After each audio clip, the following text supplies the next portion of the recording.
One of the experts he was saying کہ آج کے زمانے میں ہر بندہ نارسسسٹ ہے لیکن اس کی ڈفرینٹ ریٹنگ ہو سکتی ہے لیول. آپ دیکھتے ہو کہ یار آپ کو کوئی ہیٹ کمنٹس تو نہیں آ رہے, اچھا لوگ آپ کے بارے میں کیا کمنٹس کر رہے ہیں.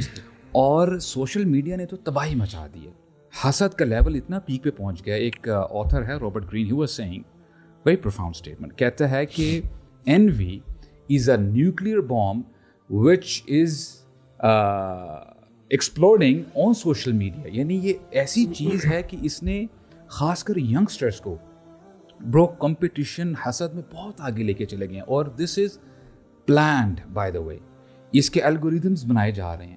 آپ کو جو ہے نا کہ اچھا یار یہ اتنی اچھی زندگی گزارا ہے, وائی ناٹ می.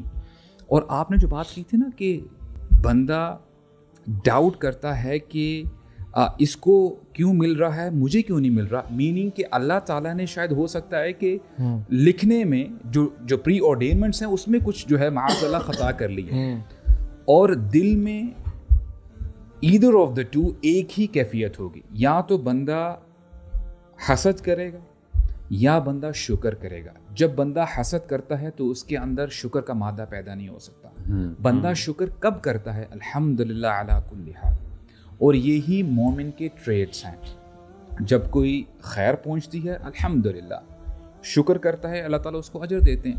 اور جب کوئی کلیمٹی آتی ہے, کوئی چیز اس کو نہیں مل پائی, okay this person is not as handsome as the other person. For example اس کے پاس اتنا مال نہیں ہے جتنا دوسرے بندے کے پاس ہے.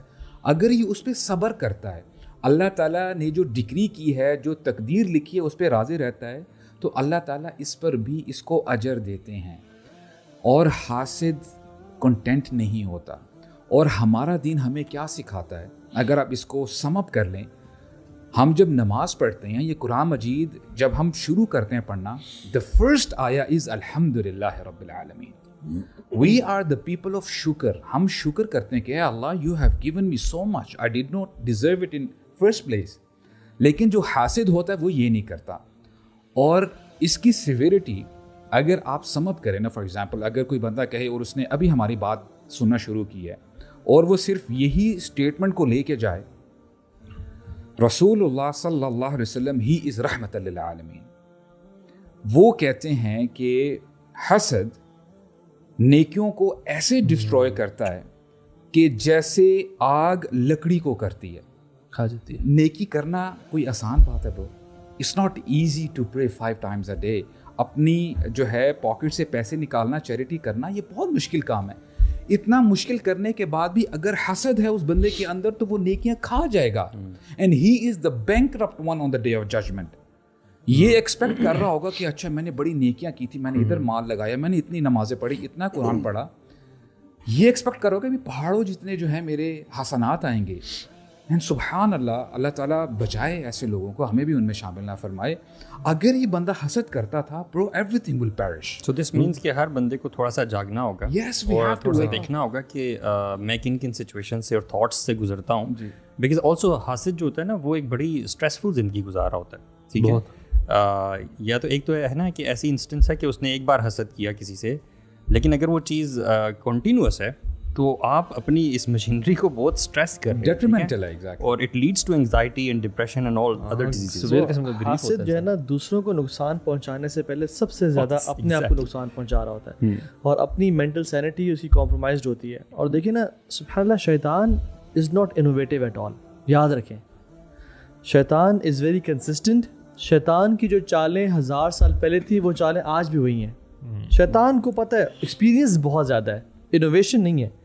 شیطان خود نکلا جنت سے حسد کی وجہ سے, اور شیطان نے بھی اللہ سبحانہ وتعالیٰ کو چیلنج کیا تھا کہ لأقعدن لهم صراطک المستقیم ثم لآتینہم من بین ایدیہم, میں آپ کے سیدھے راستے پہ بیٹھوں گا, اور میں اقعدن کا مطلب ایک ٹریپ لگا کے, ایمبوش لگا کے بیٹھوں گا. ٹھیک ہے, اور میں ان کے رائٹ سے, لیفٹ سے, آگے پیچھے سے آؤں گا.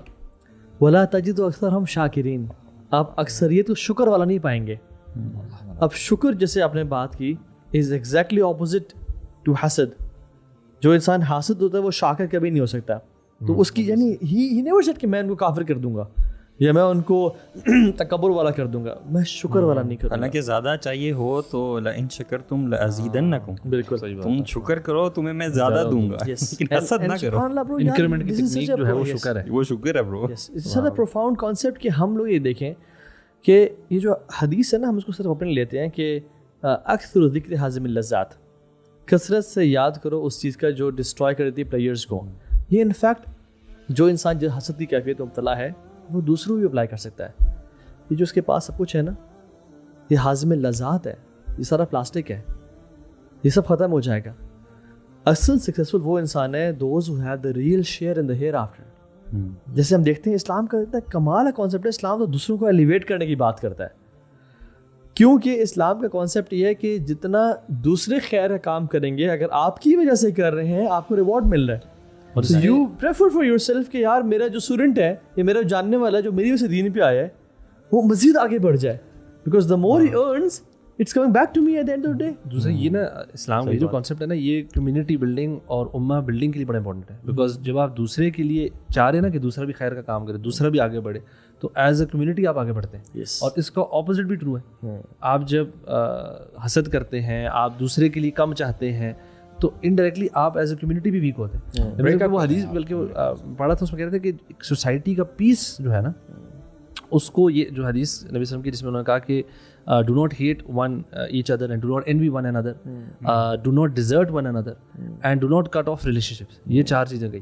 اور نے کہا کہ اور اسی میں وہ یہ ہے کہ آپ کا کسی مسلمان بھائی کا دوسرے مسلمان سے 3 دن سے زیادہ بات چیت کرنا. انہوں نے کہا تھا کہ یہ ایک سوسائٹی کی پیس اور اس کی سکون کو ختم کر دینے, جو لوگ ان چیزوں پہ ان کو سیریسلی نہیں لیں گے نا, تو اس سوسائٹی میں پیس اور سکون نہیں رہ سکتا. اور اگر ہم اللہ دیکھیں اپنی سوسائٹی کو دیکھیں, انوی اور یہ غصہ اور یہ غیبتیں اور دوسروں کی ٹانگیں کھینچنا, دوسروں کے بارے میں یہ کانسٹنٹ حسد رکھنا, اور کہ دوسرے کو بھی نہ ملے, دوسرے کو بھی نہ ملے, مجھے مل جائے. اور مجھے لگتا ہے کبھی کبھار لوگوں کو ہوتا ہے مجھے ملے نہ ملے, دوسرے کو نہ ملے. اور قیامت کے دن برو سب سے زیادہ جو لوگ جہنم میں پھینکے جائیں گے, اس میں جو حدیث میں آتا ہے وہ ایک تو پرائیویٹ پارٹس کی وجہ سے, اور دوسرا زبان ہے. اللہ کے نبی صلی اللہ علیہ وسلم نے زبان پکڑ کے دکھائی تھی نا اس حدیث میں. تو زبان سے کرنے میں یہ جو ساری چیزیں ہم مینشن کر رہے ہیں, یہ ساری چیزیں زبان والی چیزیں. اور صحابی نے نا, تو صحابی نے اللہ کے نبی سے بہت ڈیٹیلز مانگی اور کہا یا رسول اللہ اس کی سب کا کرکس مجھے بتا دیں. ایگزیکٹلی, بڑی لمبی حدیث ہے. آپ نے کیا زبان, معاذ بن جبل, آپ نے کہا زبان کو پکڑ کہا, یہ اس کو پکڑ لیا رکھنا زبان کو, اس کو نہ جانے. یہ پوری حدیث ہے نا شروع, جو آپ کے بڑے بڑے اعمال جو ہے نا, بڑے بڑے اعمال ہیں یار, اور سمرائز کر دیا اس زبان پہ آ کے. اینڈ یو نو واٹ, سبحان اللہ, آپ ابراہیم علیہ السلام کو دیکھیں نا, ناؤ پروفیٹک ٹریڈیشن کیا ہے. انبیاء میں بھی کمپٹیشن سے ہر بندہ ہر نبی چاہتا ہے کہ میری امت آگے جائے, لیکن جب اللہ کے نبی کے پاس گئے تو ابراہیم نے کہا کہ جنہ از بیرن, بٹ اس کی جو سوائل ہے بڑی زرخیز ہے, تو اپنی امت کو میرا سلام دیجیے گا اور کہیے گا کہ سبحان اللہ الحمدللہ لا الہ الا اللہ, اس کی جو ہے نا شجر ہیں. یعنی they didn't want کہ یار یہ پیچھے رہ جائے, میری امت آگے نکل جائے, بیکاز they know کہ میری بھی بقا اس چیز میں کہ میں ان کو خیر پھیلاؤں.